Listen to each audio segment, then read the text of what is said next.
ზვიად მაისაშვილი, სამოქალაქო აქტივისტი და შუშანა მაცაბერიძე, კოალიციას ცვლილებისთვის წევრი, ორივე მათგანი ძალიან აქტიურად იყვნენ აქციის და დემონსტრაციის მონაწილეები. ზვიადი ფილმშიც არის, მოგესალმებით. ორივეს ზვიად. ესე იგი სუსმა დაგიანონსად გამოძიებათ სემახო არ გაკმარათ და ის მე ვერ ვუყურებ ამ კადრს და თქვენი ინტერვიუ ნახეთ რომ თქვენს ვერ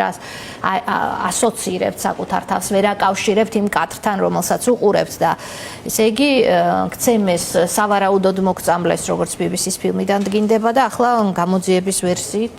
გამოიკვლევენ მტრულ ორგანიზაციასთან თანამშრომლობასაც. არ ვიცი ამ ბოდვებს როგორ უნდა გავყვე, მაგრამ აქ მაინტერესებს თქვენი როგორ მოგაგნოთ BBC-მ, რა იყო თქვენთან თავარი კითხვა და ერთი წლის თავზე როცა იგებთ რომ ესე იგი ეს იყო ქიმიური ნივთიერება შესაძლო კამიტე, რომელიც გამოიყენეს მოქალაქეების წინააღმდეგ, ისე თქვა გსურთ. პირველ რიგში მოგესალმებით, მოგესალმებით თქვენს მაყურებელს. ჩემი მოგნება არის მარტივი იყო ხო, ჩემი კითხვა ცოტა სასაცილო ჟღერდა ამ შემთხვევაში, მაგრამ კი, იმიტომ რომ ის კადრი ნუ რაც ნახეთ, თავარ კადრად იქცა, რომელიც ყველა მიმას მეუბნებოდა რომ პირველი ტელეფონი რო გახსნათ, პირველი კადრი ხდებოდათ. ხო, მაგ კადრის შემდეგ უკვე დაინტერესდა BBC-ი ამ საკითხით. და უბრალოდ მოუყევი ის თუ რა მოხდა იმ დღეს აქციაზე, როგორ გაგვისწორდნენ, როგორ გცემეს, უმოწყალოდ ძირთაგდებულს როგორ მირტყავდნენ. და ხო, ანუ შემდეგ უკვე ის რა განცხადებებიც გააკეთეს დღეს უკვე ტრული ჩვენ ვართ თვითონ რაღაც მტრულად განწყობილი სახელმწიფოს მიმართ ორგანიზაციასთან თანამშრომლობაში. ესე იგი რომ მოყევით თქვენი ისტორია ამ ფილმში, როგორ გცემეს და ვიღაცამ თავი როგორ გაგიხეთქათ, ეს ყოფილა მტრულ სახელმწიფო. არ ვიცი ვის ებრძვიან. ანუ მე ესეთი რაღაცა მსმენია მხოლოდ რაღაცა საბჭოთა კავშირის დროიდან რაღაცა ვიღაც ადამიანს შეერაცხავდნენ როგორც რაღაც ქვეყნის მოღალატედ ან რაღაც მტრად და რაღაც დასჭიდნენ სამაგალითოდ ან რაღაც სამსახურებში იყო გამოკრული ვინ გვარცხნეს რაღაც ესეთი რაღაცა მხოლოდ ისტორიები თქონდა მოსმენილი და უკვე დღეს იმ დონეზე მივიდა ჩვენი დე-ფაქტო ხელისუფლება რომ ეს ყველაფერი რაც მე ბავშვობაში მსმენოდა როგორც რაღაც ძველი წარსულის ცუდი დროები როგორი არ უნდა იყოს სახელმწიფო ზუსტად იგივე სახელმწიფოში ვიღვიძებთ დღეს როგორც ჩანს და უკვე გავიღვიძეთ ესეთ სახელმწიფოში უკვე ოფიციალურად არის გაფორმებული დიქტატურა რაც ძალიან სამწუხაროა თუმცა დარწმუნებულია რომ ესეთი ქმედებები რომ შემოგუნათლონ და შეგვრაცხონ როგორც რაღაცა სახელმწიფოს მტრად არ გამოუვათ ეს ყველა კარგად ხედავს დღესდღეობით ბევრად მარტივი არის რომ დაინახო ვინ არის ვინ დგას რეალურად ამ განცხადებების უკან და საიდან არის მართული რეალურად ეს ყველაფერი ამის მიხვედრა ადამიანს არ უნდა გაუჭირდეს ვინც რაციონალურად აზროვნებს ეს თქვენ რაც გადაგხდათ ადამიანს თავს აქ პროტესტის მშვიდობიან მონაწილეს თქვენი ქვეყნის ევროპული მომავლის დასაცავად რომ იყავით ადგილზე გაგიკვირდათ ეს ინფორმაცია რომ შეიძლება ქიმიური ნივთიერებაც გამოეყენებინათ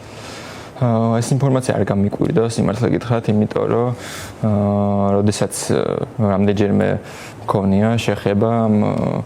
მომწამლო გაზთან და ყოველთვის ქონდა ხოლმე ის შეგრძნება რომ მეორე დღეს რაც ქონდა ხოლმე იმის შეგრძნება რაღაცა მოწამლული ვიყავი რაღაცისგან მე კიდე უფრო მსუბუქ ფორმებში მქონდა გადატანილი ბევრი ადამიანისგან მსმენია რომ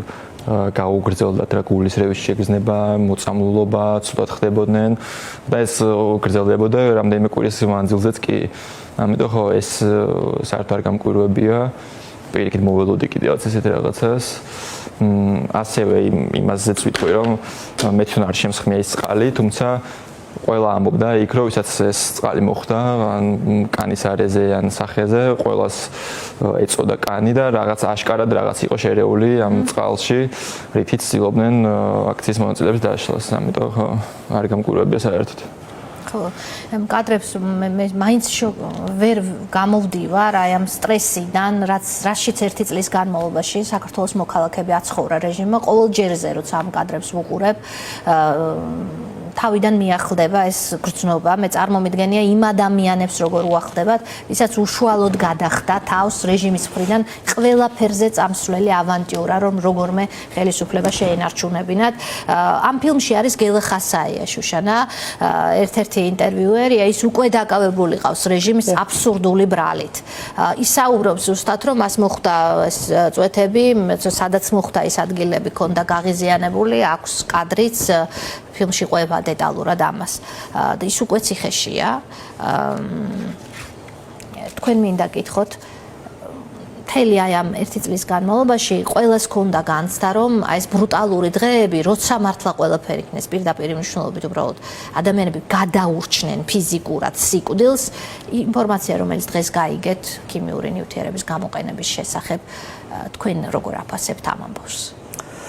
ზოგადად მე ესე დავიწყებ, რომ ჩვენ ყველამ კარგად ვიცით, რომ ამ რეჟიმისთვის ადამიანის სიცოცხლეს არანაირი ფასი არ გააჩნია და სამწუხარო მაგალითები ყავს ამის და ეს არის ლექს ლაშქარავა, ლუკას სირაძე, დემურ სტურუა, ადამიანები, რომლებიც შეიწირა ამ რეჟიმმა, თუმცა ჩვენ დღეს ვიხილეთ BBC-ს გამოძიების შემდეგ, რომ უფრო მასობრივ ნაწილში გადავიდნენ და ქიმიური იარაღით გადაწყვეტეს ხალხის დაწამვა. ეს ჩვენ როდესაც ვამბობთ, რომ ესენი საქართველოს ხელისუფლებას კი არ წარმოადგენენ, ესენი არიან რუსული რეჟიმის წარმომადგენლები, ეს არ არის უბრალოდ რაღაცა ტყუილი სიტყვებიან, ადამიანების დასაშინებლად მოგონილი რაღაცა სიტყვათა წყობა. ეს არის რეალობა და ეს არის ფაქტი, რომელსაც მრავალჯერ შევხვდით ესე წინ დაგვიდგა ეს ფაქტად და სწორედ ესეთი დღე იყო დღეს, როდესაც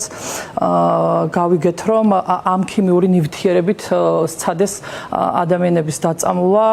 სადაც სკოლაც არის, საცხოვრებელი ადგილებიც არის, სავაჭრო ცენტრიც არის და მთავარი გამზირი არის ქვეყნის, სადაც არასდროს მიმოსვლა, ესე ვთქვათ, გაჩერებული არ არის. მათთვის არც ერთი ადამიანის სიცოცხლე არაფერს არ წარმოადგენს და არ არსებობს მათთვის საერთოდ მცნება ადამიანის უფლება. ამიტომ მათ ხმაში ის რომ ადამიანის წამებაზე გადავიდნენ, საერთოდ მგონია რომ არც 1%-ით მათ ადამიანურად არ შეეხებოდათ, იმიტომ რომ მათ აქვს დავალება კრემლიდან, რომ გააკეთონ ყველაფერი და მოიშორონ ეს ადამიანები, მოაშორონ იმ სივრცეს და მოაშორონ თავარ რაღაცას, სადაც უნდა მიიღონ ის ყველაფერი, რაც საწყობს მხოლოდ რუსეთს. შესაბამისად, გელა ხასაია, რომელიც კადრში არის, იქ ძალიან ცხადად ამბობს, რომ ის ელოდება, რომ გახდება პოლიტპატიმარი, იმიტომ რომ ის მზად არის ამისთვის. და ჩვენ ყველა ერთად ხედავთ ადამიანების წინააღმდეგობას გაუჩერებლად, მიუხედავად იმისა, რომ ჩვენ მაგ დღეებში ზუსტად არ ვიცოდით, რომ ეს იყო ქიმიური ნივთიერება, ჩვენ ხო ფაქტად დავინახეთ, რომ ადამიანებს დამწრობები ჰქონდათ უბრალოდ, ინტოქსიკაციით კვირეები იწვნენ საავადმყოფოში, გადასხმებზე იწვნენ, გარეთ ვერ გამოდიოდნენ, ცუდად იყვნენ, მაგრამ როგორც კი მომჯობიდნენ, ზუსტად იქ დადგნენ, სადაც ქვეყანა სჭირდებოდა. შესაბამისად, ამ ყველაფერზე ჩვენ მათთვის უნდა იცოდნენ, რომ ჩვენი პასუხი იქნება ძალიან მწვავე და ეს იქნება პროტესტის მხრივ, ამ გამოძიებაზე დაყრდნობით შედეგს მიიღებენ იმას, რომ პროტესტს უფრო მეტად გავამწვავებთ, უფრო მეტად უნდა ეშინოდეს ბიძინა ივანიშვილის სანქციების, იმ მწვავე სანქციების, რომელიც მას რეალურად ეშინია, უფრო მეტად უნდა ეშინოდეს ყველა ამ რეჟიმის ამ ყველა ჭანჭიქს, რომ აუცილებლად მათამდეც მივლენ, იმიტომ რომ ამ ქიმიური იარაღისგან არ არის არავინ დაზღვეული. 9 აპრილს გამოიყენა ქიმიური იარაღი საქართველოში რუსეთმა და ამის შემდეგ საქართველოში მსგავსი არ მომხდარა და დღეს 2025 წელს ვიგებთ, რომ 2024 წლის აქციებზე დაგვარბიეს ქიმიური იარაღის გამოყენებით. ამიტომ არიან ესენი რუსები, ამიტომ არიან მოსაშორებლები და ამიტომ არის რუსული რეჟიმი დასამხობი. სხვანაირად ვერცერთ შემთხვევაში ვერ შევძლებთ, რომ ეს ქვეყანა წავიდეს წინ და ვერცერთ შემთხვევაში ვერ შევძლებთ, რომ ჩვენი ქვეყნის მთავარ მტერს რუსეთს დავეხსნათ. კი ბატონო, პარალელებზე საუბრობდა შუშანა და დღეს ბევრგან წავიკითხეს როდიონოვისა და საბჭოთა არმიის პარალელი 9 აპრილის, მაშინ მოწამლული ადამიანები ძალიან დიდხანს უჩიოდნენ ამ პრობლემებს. მე არ მაქვს მტკიცებულებები იმის რა ნივთიერება გამოიყენეს და რამდენად დაზიანდა ამის შედეგად ადამიანების ჯანმრთელობა, მაგრამ ერთი რამ ცხადია, ჩვენ ყველას ჰქონდა სიმპტომები, ყველას, ჩემს ირგვლივ არაერთი ადამიანი ასახელებდა იმ სიმპტომებს, რომელზეც BBC-ს ფილმშია საუბარი და BBC ამბობს, რომ ეს მტკიცებულებები შეაგროვა ქიმიურ ექსპერტებთან კომუნიკაციის, მათთან კონსულტაციების, მონათხრობების და ასევე შიდა წყაროების შედეგად. ის განცდა იმისა, რომ გიმეტებს სახელმწიფო, თქვენ შემთხვევაში სულ არ იყო გამოყენებული გაზი, ხო? თქვენ გაგიმეტათ სახელმწიფომ. აი ეს განცდა იმისა, რომ საკუთარი სახელმწიფო გიმეტებთ, იმიტომ რომ ვიღაც დარჩეს ხელისუფლებაში. ეს რა სახელმწიფოა? და თქვენ ამის მიუხედავად მაინც გახართ წინააღმდეგობის მხარეს და როგორ აჯობეთ აი ამ ტკივილს, არ ვიცი, ამ შიშს თუნდაც, ეს არ არის მარტივი ამბავი. კი, პირველ რიგში მე გავიხსენებ, მოდი, გავრილოვის ღამეს, როდესაც ნახეთ, რომ პარლამენტში ჩასვეს გავრილოვი პრემიერ-მინისტრის სკამშიც და ესეთი რაღაც პარლამენტის თავმჯდომარის სკამში, კი ბატონო. კი, ესეთი რაღაც არ ხდება ცივილიზებულ სახელმწიფოში, როდესაც შენი სხვა ქვეყნის წარმომადგენელი ესეთ ადგილზე, ესეთ სკამზე დასვა. მგონია რომ უკვე მაქედანვე ცხადი იყო ამ რეალურად ამ ხელისუფლებას რა მიზნები ქონდა, ვინ იდგა ხელისუფლების უკან და საითკენ აპირებდნენ ქვეყნის წაყვანას. ნელ-ნელა უფრო გამოჩნდა ეს ყველაფერი, საბოლოოდ დაგვირგვინდა იმით, რომ კობახიძემ განაცხადა, რომ არანაირ ურთიერთობას არ განიხილავს ევროკავშირთან. და სწორედ ეგ არის, რაც ცდილობენ, რომ ქვეყანა გაარუსონ, რასაც აქამდე ძალიან დიდი ხანი ცდილობდა რუსეთი და არ გამოუვიდა არანაირად, მაინც ქართველიერი მაინც ბრძოლობს იმისთვის, რომ თავისი იდენტობა შეინარჩუნონ. მიუხედავად იმისა, რომ დღევანდელი დე-ფაქტო ხელისუფლება არის ამოფარებული ქართულ იდენტობას და ქართულ ტრადიციებს და ქართულ ღირებულებებს, რეალურად მათი მიზანი არის სახელმწიფოს გაუქმება. და სწორედ ეს არის, რაც გვაძლევს ადამიანებს იმის ძალას, რომ მაინც მიუხედავად ამდენი ცემისა და ჭერებისა, წამებისა, ხალხი მაინც დგას აქციაზე, მაინც იბრძვიან ამ დე-ფაქტო ხელისუფლების წინააღმდეგ. არავინ დასჭირდა ზოიად, აი თქვენზე თავდამსხმელი არაიდენტიფიცირებული, არადასჭილი, გუგას შემთხვევაში, გუგა როგავას შემთხვევაში არავინ დასჭილი. მაკაჩი ხილაძის კადრები ვნახეთ, საოცარი, ეგრეთ წოდებული ტიტუშკების მნიშვნელობაც კი გააგებინეს მსოფლიოს ქართველი ტიტუშკების ვინაობა BBC-ის ფილმიდან, ხომ? საზარელი სცენები ამის ნახვა კიდევ ერთხელ ასე შეგრულის იყო შობის მომგვრელი და არავინ დასჭილი, ანუ რას გეუბნებათ სახელმწიფო? მე იმას ვერ ხვდები, როგორ შეიძლება ღირსებით მივიდოდეთ ევროპისკენ, როდესაც თუნდაც ერთი მაგალითი ვაღოთ მე როგორც მომექცნენ ძირდაგდებულს, როცა საერთოდ არ გათიშული ვიყავდა, არანაირი თავდაცვის მექანიზმი არ გამაჩნდა, როგორ სასტიკად დამარტყა წიხლი იმ ერთ-ერთმა სპეცრაზმელმა. თქვენ ზიზღზე საუბრობთ ამ ფილმში, როგორ შემომხედაო მონდოვნად მახსოვს? კი, მახსოვს იმის თვალები, როგორ გაბრაზებული რაღაც ზიზღნარევი სახით როგორ შემომხედა, ნუ უკვე მე ერთ წამში უკვე დამარტყა და უკვე ძირს ვგდივარ და მე მირტყავენ ყველა მხრიდან. სადღაც 5-10 წამის განმავლობაში ერთხელ ყვირი ვარ მგონი რომ გთხოვოთ ნომერტყავ თუ მგონი მეორეთაც ვიძახი ამას და მე უკვე ვითიშები და მე უკვე ვხედავთ იმ კადრებს რაც არის გავრცელებული უკვე ჩემი ცემა უკვე დამთავრებული აქვს იმ მომენტში როცა კადრები არის გავრცელებული მაგრამ მაინც დადიან რამდენიმე სპეცრაზმელი ერთმაჯერ ქუსლი დამარტყა მე მეორე დაინახა რომ ისევ მდგებოდი ფეხზე მაინც არ იყო და კიდე მთელი ძალით დამარტყა წიხლი რის მეც უკვე თავს უტყავ ძირს და ამის შემდეგ ხელისუფლება გვეუბნება რომ ჩვენ მივიდოთ ღირსებით ევროპისკენ იცავენ ქართულ ტრადიციებს ოჯახურ სიწმინდეებს ღირსებას და რეალურად არ აკეთებენ არაფერს იმისთვის რომ ის ღირსება დაიცვან თუნდაც იმითი რომ ვინმე ერთი ადამიანი მაინც დაეკითხათ ან რამ რეალური გამოძიება წარმოებინათ ხოლმე იმ მაშინ იწყებენ გამოძიებას როცა მათ აწყობთ მაგალითად იგი უნახეთ ან დიახ მან როცა მათ ემუქრათ სანქციები აი მაგალითად ნახეთ როცა ამდენი ხნის მერე 6 წელი გავიდა თუ არ ვცდები როდესაც დაიწყეს გავრილოვის ღამის დარბევის გამოძიება ანუ ეს ყველაფერი ამ ყველაფერს არაფერი კავშირი არ აქვს არც ღირსებასთან არც ევროპასთან არც ტრადიციებთან და არც მშვიდობასთან კი ბატონო შუშანა აი ახსენა ზვიადმა გავრილოვის ღამე, როდის გამოიძიეს, ჯერა გამოიძიეს, როდის გამოიყენეს პოლიტიკური მიზნებისთვის, როცა მათი სანაკებო პრემიერი აღარ აღმოჩნდა მათთვის სასურველი და ახლაც აქ საუბარია ვინმე უფლებამოსილება ხო არა გადაამეტაო გამოვიძიებთ ილით რომ ვიღაცა შეიძლება შეაწმინდონ ხელი ეს თუ ძალიან გაპრობლემდა და ფიქრობ თუ არა რომ ეს ფილმი ივანიშვილის სანქცირების სერიოზული საფუძველი შეიძლება იყოს მე ვახსენე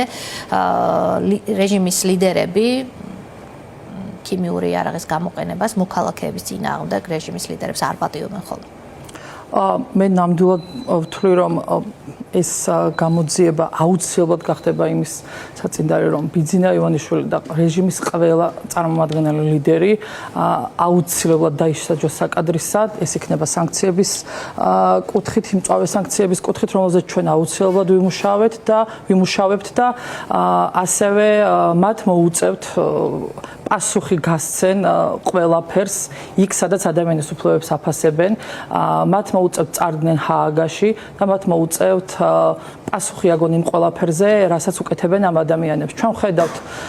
ბოლო წლის განმავლობაში, რომ საქართველოს თავისუფალ მოქალაქეებს ეს რეჟიმი უყენებს ტერორიზმის მუხლს. რეალურად კი ტერორისტები თუ ვინმე არის ამ ქვეყანაში არიან ისინი ადამიანები, რაღაც არსებები, რომლებიც ტერორისტულ აქტს უწყობენ ამ ქვეყნის მოქალაქეებს და გონიათ რომ ეს გაუვათ და ეს შერჩებათ. შეუძლებელი არის რომ ამ სამყაროში ამ თავისუფალ სამყაროში ეს ტერორისტული აქტი საქართველოს მოქალაქეების მიმართ ჩადენილი მათ შერჩეთ ეპატიოთ და ვითომ ისე გადაგორდეს რომ ეს არაფერი არ არის. ამის უფლებას პროლოგში ჩვენ არ მივცემთ, იმიტომ რომ ჩვენ აუცილებლად აქედან ხმაურს ავწევთ ამ თემაზე, აუცილებლად ვიმუშავებთ და გამოვიყენებთ ყველა საერთაშორისო სამართლებრივ ბერკეტს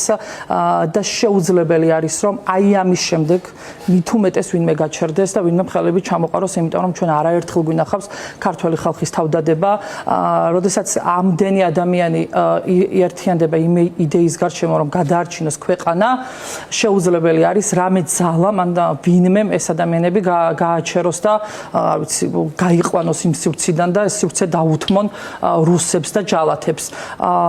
ჩვენ ზუსტად ვიცით ვინ ვართ ჩვენ ზუსტად ვიცით სად ვართ ჩვენ ზუსტად ვიცით რისი გავლა გვიწევს და ეს ყველას გვაქვს გააზრებული და მე მჯერა რომ ყველაფერს გააკეთებს და ბოლომდე იბრძოლებს იმისთვის რომ რაც შეიძლება მალე დავამხოთ რუსული რეჟიმი და მჯერა რომ ეს არის გარდაუვალი და გარდაუვალი არის ქართველი ხალხის გამარჯვება იმ ხალხის რომლის მოწამვლაც ქიმიური იარაღით სცადა რუსულმა რეჟიმმა კი ბატონო და აი ბილ ბრაუდერი წერს ამ წუთას ტვიტერზე აზიარებს რა BBC-ს ფილმს რომ საქართველოს ხელისუფლებამ გამოიყენა ტოქსიკური ქიმიური იარაღი პროტესტანტების წინააღმდეგ რომელიც ეფექტი ანუ შედეგები გრძელდება რამდენიმე კვირა ეს არის ახალი ზღვარიო და ახლა მხოლოდ ის კითხვა რჩება მან თავისით მოიპოვა ის თუ მას გადასცა ეს იარაღი რუსებმაო ეს კითხვა აქვს დასმული ბილ ბრაუდერი შეგახსენებთ არის მაგნიცკის აქტის ავტორი და მაგნიცკის სიაში სხვათა შორის შინაგან საქმეთა ყოფილი მინისტრი გომელაური უკვე გახლავთ თუმცა ეს მაინც სხვა დონეა ქიმიური იარაღის გამოყენებას როგორც გითხარით რეჟიმს არ პატიობენ ასე მარტივად და ეს საერთაშორისო ტრიბუნალების საგანი ხდება ხოლმე დადასტურების შემთხვევაში ან გამოძიებაც ასეთი მნიშვნელოვანი ბრალდება ადის ხოლმე საერთაშორისო დონეზე ცოტა ხნის წინ გიორგი კანდელაკმა ინფექციონისტმა დაწერა არა ქიმიური ნივთიერება არამედ ქიმიური იარაღი იმ მარტივი მიზეზის გამო რომ ეს ნივთიერება თავის დროზე საბრძოლო მოქმედებებში გამოყენებისთვის შეიქმნა არ აქვს მნიშვნელობა როდის ასეთია მოკლე შეფასებები, რა თქმა უნდა, BBC-ს გამოძიებას აუცილებლად ექნება კიდევ და კიდევ უფრო მეტი და მეტი გამოძიება იმის მიუხედავად, რაც დაემუქრება ადგილობრივ დონეზე, ადგილობრივი სუსი ამ ფილმის მონაწილეებს. ვასრულებ და ზვიად მინდა კითხოთ თქვენი мотиваციის შესახებ, სადამდე გრძელდება თქვენი პერსონალური ბრძოლა ამ ქვეყანაში და რისთვის არის აი თქვენი მშვიდობიანი მოქალაქის ამხელა მსხვერპლი, თქვენი მთავარი მიზანი რა არის და როდის იქნება ეს მიღწეული? ეს პროტესტი და ეს ბრძოლა გრძელდება იქამდე, სანამ არ მივიღებთ დამოუკიდებელ სახელმწიფოს და დამოუკიდებელ საქართველოს. დღევანდ როგორც აღნიშნე, დღევანდელი საქართველო არ არის თავისუფალი გავლენებისგან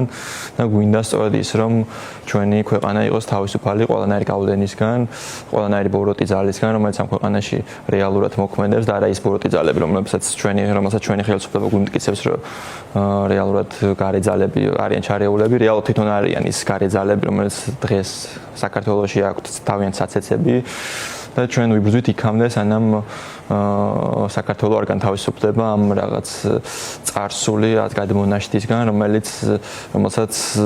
დღეს არის წარმოჩენილი რუსეთის სახით. და ყველანი ვხედავთ იმას, რომ რუსეთის გავლენები ნელ-ნელა მსოფლიოში მცირდება. ამიტომ სულ რომ ისეთი ადამიანი იყო, ვინც თulis რომ რუსეთთან უნდა ქონდეს კარგი ურთიერთობა, იმიტომ რომ ევროპასთან თუ ახლოს ვიქნები, რომ იქნება, რაღაც არიან ადამიანები, ვისაც ამის ჯერათ. სულ რომ ამის გჯეროდეს, იმას უნდა ხედავდე მაინც, რომ რუსეთი დღესდღეობით კარგავს ზალას. ასევე რომელმა ქვეყანამაც გადაწყვიტა რუსეთთან კარგი ურთიერთობა ქონოდა, არც ერთ ქვეყანას არ დაუსრულებია კარგად ეს ქმედება. რუსეთი ყოველთვის მაინც რაც უნდა შეთანხმებამდე მისულიყო რუსეთთან, ყოველთვის გადაუხოდა ხოლმე თავის შეთანხმებებს. რუსეთი არ არის ისეთი ქვეყანა, რომელსაც შეგიძლია ენდო.